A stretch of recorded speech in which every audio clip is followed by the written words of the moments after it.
When Monroe gets injured, he gets a gunshot wound through his right subclavian.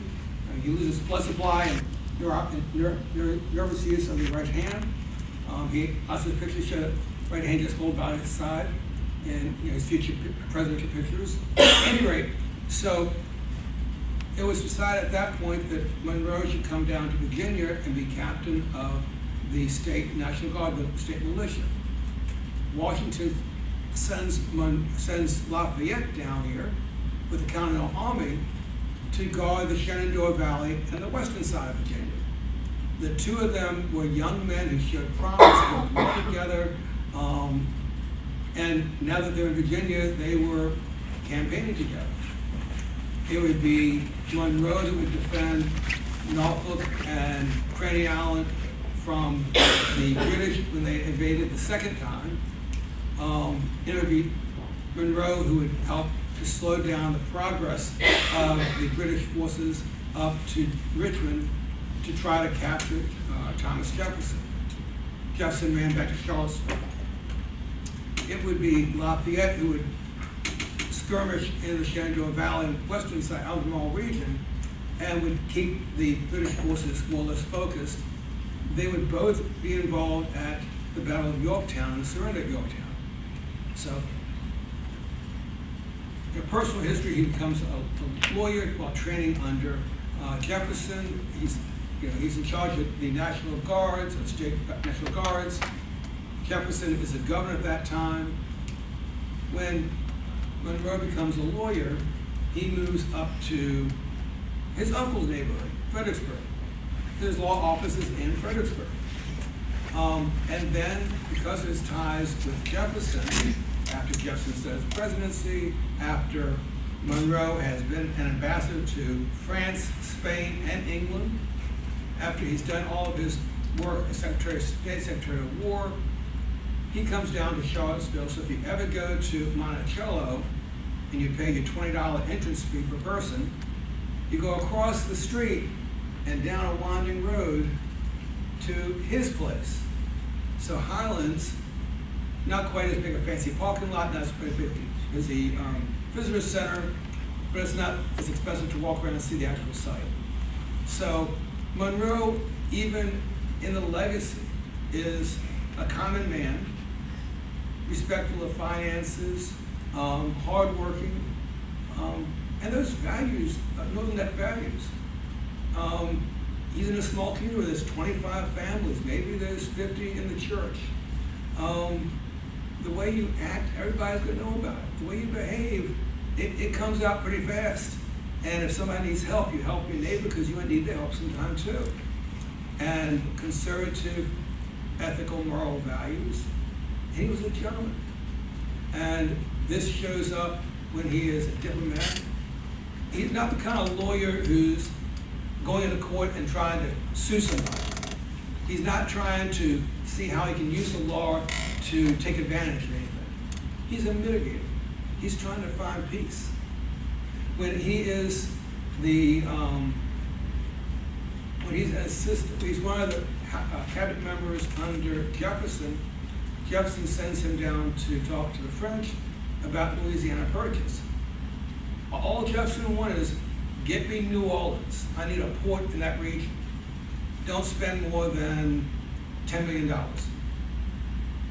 Monroe comes back and says, I spent 12 million. Instead of the 10, I spent 12. Why did you spend so much money? We don't have that money. I also got it at $2 an acre. It includes Louisiana, Mississippi, Missouri, Tennessee, Ohio, up the Mississippi River, and heading out toward Oregon. Rather than fight with the Spanish about issues we even see today, with an invasion from the south of illegals, troublemakers, whatever, at that time, the Spanish had a colony, a penal colony in Cuba. And when it got too overly populated, they would just take them across the 40 miles of water and dump them in Florida. That doesn't really do much to help folks in the state of Georgia. They're constantly dealing with these troublemakers coming in. Spain was great back in the 1500s. They had colonies all over, colonies, Portugal and Spanish colonies everywhere, but they're in demise at that point. Monroe negotiates to purchase Florida. And the response comes back, why'd you do that? It's cheaper than going to war. That's good common sense. When he was president, he kept on calling Monroe Doctrine. Rather than going to war with everybody, he said, let me lay the cards on the table and explain it to you. Russia, you're just across the Bering Strait from Alaska and California. Do not colonize the West Coast. Spain, your days are numbered in this hemisphere. You can pull your forces out of Central America and California and Texas. What he says ends up becoming a doctrine that Reagan used in Grenada, that we've used in Venezuela more recently, and Panama Canal. We had a speaker here, the Muse family was involved in that one. How the Monroe Doctrine became a standard for how we deal with the world. So that's a bit more about the person. Let me explain to you more about this birthplace. So the property was passed from one person to another over the 1800s. He sold the property about 1830 or so. It goes from one land speculator to another. They're harvesting trees, they're processing the land. The family had an apple and peach orchard there. Nothing I've heard describes how they turned it back into a plantation to grow vegetables and fruits and orchard. They harvested the trees, they leveled the land. The place was in such disrepute that by the time of the Civil War, people could see Mount Vernon. People could see Stratford Hall. No one knew what this place was. And that is what protected it. It's back behind Colonial Beach, down the Monroe Bay, following a creek. There's an old road from 1600s that goes across the back of the property. But there was no History Land Highway coming through at that point. So it was off the beaten path, and that protected it. Well, about 1910, 1920, a couple of the judges in Westmoreland County started to condemn property for not paying taxes, not maintaining. It was in disrepair. And it took from the early 1900s till roughly the 1980s for a group of First Families of Virginia, Randolphs, Lees, Philip Morris, all those good people, to acquire the funds to start developing this place. The Daughters of the American Revolution, the Sons of the American Revolution, the Spirit of '76, all those groups came in, private donations, to put up an obelisk on the roadside, and a little roadside sign saying, this is the place where Monroe was born. The foundation, the Monroe Foundation, which is what we see a lot of here, put forth an effort to acquire the land for a 99-year lease and do archaeological digs to find out where the house actually was, try to find the structures, and recreate a model of the house. The county put in a visitor center, roughly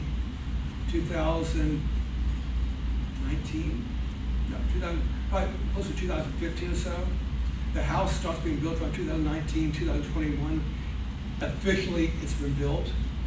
We're still working on electricity, it's still working on other things in the house, but the structure is there. There's a roof, there's walls, it's workable. And we tried to find items from the Monroe family from that time. There is one table in the house that we know Spencer Monroe made. A lot of the things we have in the house, it is a museum. A lot of it are things that belong to families who date themselves back to the 1800s, who have heirlooms that they do not want to see tossed in the trash heap when they pass away. The kids nowadays, they prefer IKEA. They prefer aluminum chairs. We have nice oak, mahogany, birchwood furniture in the styles of that time, authentic, verified that they truly are of that era. We have china that dates back to the 1820s. That family said it's a good holiday china, so after we used it a couple times, we put them in boxes, packed them in straw, and they've been in the attic for the past 100 years. And when we finally clean out the old barn one day, we're going to have a garage sale, and $10, I'll say, in a box of old dishes.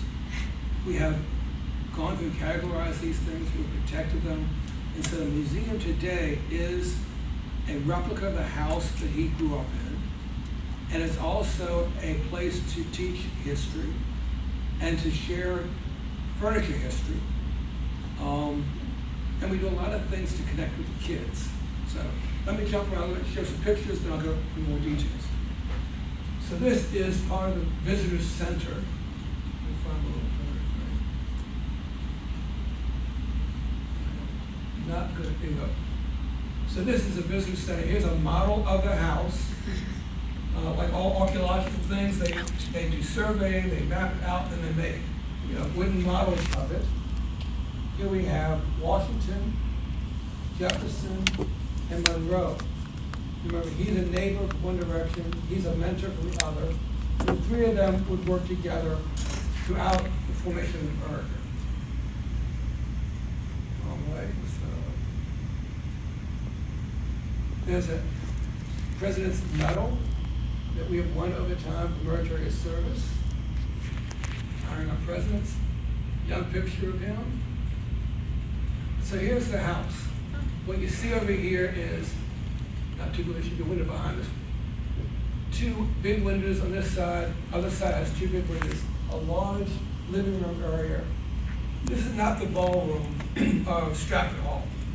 This is where Spence Monroe and his neighbors and his friends got together after church on Sunday to play cards, discuss politics, and have family time. This over here is the dining room, equal-sized room. And I have pictures inside of a table big enough for Spence and Elizabeth, his parents, his older sister, an orphan girl who was brought into the family, James Monroe, and his brothers. And there are tables that fold out in that room to make space so you can have as many as 18 people sit in a room comfortably. This room off to the side was probably a room that was rented out to folks who were trained to work in cabinetry and such. So Spencer Monroe is a skilled artist. He does cabinetry, woodworking, and folks have to apprentice to learn that skill. People might come to apprentice with him and get room over here, board over there, and work with them in the shop to develop the skills to be a skilled cabinet maker. In front of the house, we have a garden. The lady who does this has a sensory garden for folks who need to have touch, feel, a furry leaf, a rough leaf, prickly leaves, whatever, things that smell, ferns, and such. Another area is medicinal. Another is just a pretty garden. This is such a pretty sight that we have had people come there to do wedding photographs. More views of the garden. So I'm not doing landscaping and cleanup around there. I'm pulling weeds. My knees still work, and I can still work in the dirt. Lots of pretty pictures of the garden because she's very proud of the garden.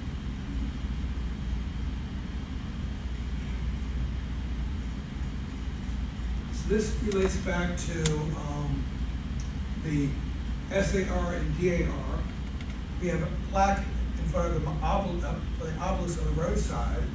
This is one behind the house, and you can see it was dedicated by the Virginia National Guard, Westmoreland County supervisors.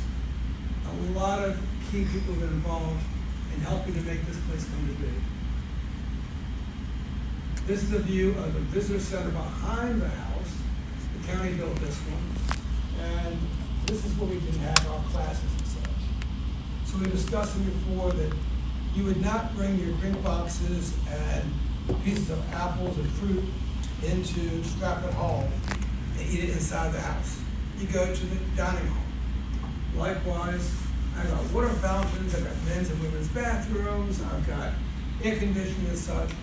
This is where you set up the folding tables for the kids to do their crafting, not inside the house. Here's an interactive map. So this shows where the road is, the parking lot, where the model house would be, and their concept was to do a drive-through and sort of like when you go to a drive-through zoo, have little signposts along the way to give the history. They also had planned to put rows of trees coming across here. They also planned to go down to the Monroe Creek, tear up the estuary, destroy the wildlife sanctuary that's there, and put up a nature discovery center. Thankfully, that did not happen, okay? Thankfully, we have the driveway in here. We have, in this area, the model of the home, and all kinds of sites right behind it. This doesn't exist. Now it comes around this way to a parking lot back here for the visitor center. We now have our timeline and 2 walking trails that come back around to the visitor center. But historically, they've had concepts to do all kinds of things. This is a part of the timeline. So what they've done is they have made a path that is not, it's clamshells. Oyster shells break down too fast apparently, so they use clamshells impregnated in the stonework for a timeline that's roughly a half mile long. And at each of these posts, it says, when Monroe, in 1790, here's what Monroe did. In 1810, he was doing this. In 1820, he was doing that. In 1832, passes away. And these are things said of Monroe by prominent leaders of our country. This is a really pretty walk to take. I've got on either side birdhouses for bluebird nesting boxes. We've got lots of nature coming through. In my catalog, we have frogs, we have salamanders, we have rabbits, we have a variety of animals coming through. We're working on the bird population because we also happen to have an osprey sanctuary at Kelowna Beach, and the hawks seem to attack our smaller birds. But this is a solution. One of my farmer friends said, don't try to shred up all those briars and such. Let's make a big pile out of it. The small birds can fly into those pile of briars, and it became a bird sanctuary where the big birds can't attack them. So we're doing little things like that to reclaim nature. There's a view of the timeline. These trees I've trimmed back. That's where my pole saw comes in. And here's the picnic area. And this path is more or less visible. But one of my buddies who has a front loader on his tractor said, "Do you need a path?" "Yes, sir." "How do I?" said, "Let me show you." He went up one way, back the other. Between the tread on his tractor and the front loader, we now have a pathway from this side to that side. It's probably about 12 foot wide, and I'll keep that trimmed so that if you bring small children, they can picnic over here, play in the shade. It's near enough to the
This is a day of colonial fun. So we do a lot of events. This one's a year ago. I forget. We do a lot of stuff there. So this one was a year ago when we were doing guided tours, reenactments and such. And so if one of my volunteers does fiber crafting, working with knitting, with making yarn, with weaving and such, she set up a booth and she in a tent and showed folks about crafting. And another person showed how to make candles. And one of the fellows does colonial reenacting as a medical person, not me. And so he set up a tent and displayed. This was an art fiction he set up. This was an artist that set this one up. And there was all of our chairs for the speakers. And we'll get everybody from a representative of the governor's office to Speaker of the House to Board of Supervisors to Mayor Schlick from Colonial Beach. We get lots of dignitaries coming out to this one, and it's becoming more and more popular. We're now starting to see DAR from Maryland, from Southern Maryland coming to this. So it's becoming quite the place to be. Excellent speeches, excellent programs. It's always inspiration. I mean, I mentioned before, we have a rapport with Highlands. About 4 or 5 years ago, I've been doing this for a while, I guess. 4 or 5 years ago, the director for their education service explained to kids about making stuff at home, because it's very probable that Monroe's family, when they weren't making food in the dining room, had knitting, had weaving and looms set up in that dining area.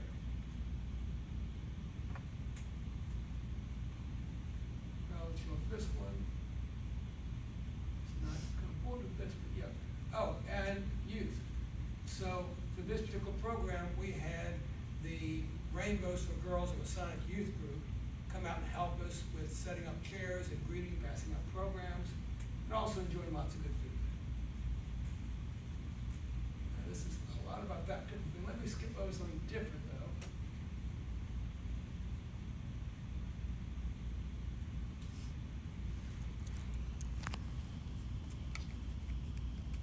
So let's do a tour of the house. And if I'm talking too much about something, if you need change topics, let me know, because I can talk about all this stuff. Okay, so here we are, a picture of the entrance of the house. As you come into the house, you see the staircase going up. You'll notice the stairs are extra wide, and the stairs are not extremely tall.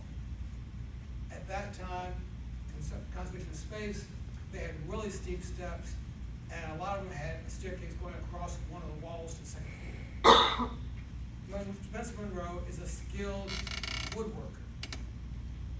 Inconsistent with his skill level, we have a suspended staircase. We have extra wide to accommodate the broader dresses. We have a gradual rise of a platform and then up to next level.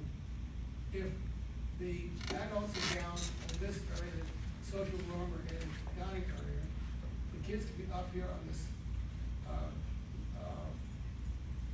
platform between 2 bedrooms. The kids can play and be heard but not seen. Twisted how I did when I was growing up. This is a picture of our living room. And this corner cabinet, I know because I installed it about a year ago, was truly the 1720s. The only thing new about it was 2 pieces of wood needed to be replaced on it. And all these panes are the pressed glass from that era. We had to go to Philadelphia to get the glass for that.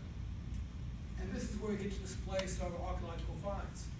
So the Monroe Foundation claimed the place back in the 1980s and called in College of Mary to do archaeological dig. The things they found showed us where the footprint was for the house, approximately where the kitchen would have been, approximately where there would have been at least one or a couple of wells in the grounds. And then all the things they found, all the artifacts, are in boxes at the College of Mary, not on site. But there are things we find as we're doing groundskeeping, as we're working, as I'm pulling up saplings that don't need to be where they're at. They're invasive species. And one of our volunteers is an archaeologist. She cleans it, she documents it, she touches base with her specialist, and then we display them in this cabinet. So there are pieces of archaeological artifacts found on the birth place that we're now displaying in this cabinet.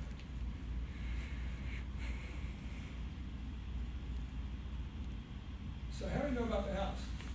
The ad to sell the house is listed over here. About 500 acres, keep in mind we're about 100 acres at most now. Perfectly level, rich land, oak timber, joins a creek and the marshlands behind the house, or in front of the house. It's got gutters around it, and it's a central passage with several rooms above and below. It also has a kitchen, barn, stables, and other necessary outhouses. And this was an advertisement to sell it in the 1780s. So what we know from this is that there are kitchens, barns, and stables on those grounds. They're not going to be located 5 miles away. Somewhere on the grounds that I currently take care of, we're going to find those things.